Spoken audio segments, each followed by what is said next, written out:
আজ বানাচ্ছি খয়রা মাছ সর্ষে দিয়ে। এই যে মাছগুলো ভাজতে বসিয়ে দিয়েছি। ফ্রাই প্যানে দিলে কি হয়, মাছগুলো লেগে যায় না চট করে। এমনি তেলটা গরম করে নিয়েছিলাম।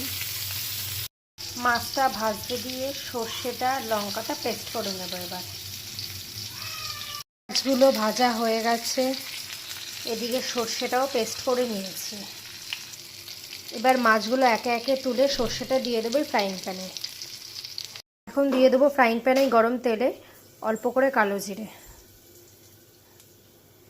এবার দিয়ে দেবো সর্ষের পেস্টটা।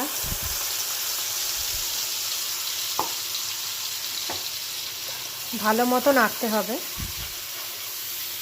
সর্ষে থেকে তেল ছেড়ে দিয়েছে। এবার এর মধ্যে একটু জল, ফার্স্টে হলুদ দিয়ে নেব, দিয়ে একটু জল দিয়ে ফোটাবো সর্ষেটাকে, তারপর মাছগুলো দিয়ে দেবো। ওটার মধ্যে আবার একে একে মাছগুলো দিয়ে দেবো।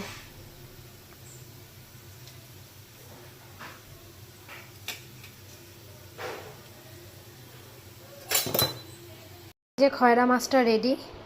নামানোর আগে একটু হালকা করে ধনেপাতা দিয়ে হালকা একটু ফুটিয়ে নিয়েছি। এবার নামিয়ে নেব। কেমন লাগলো রেসিপিটা জানিও।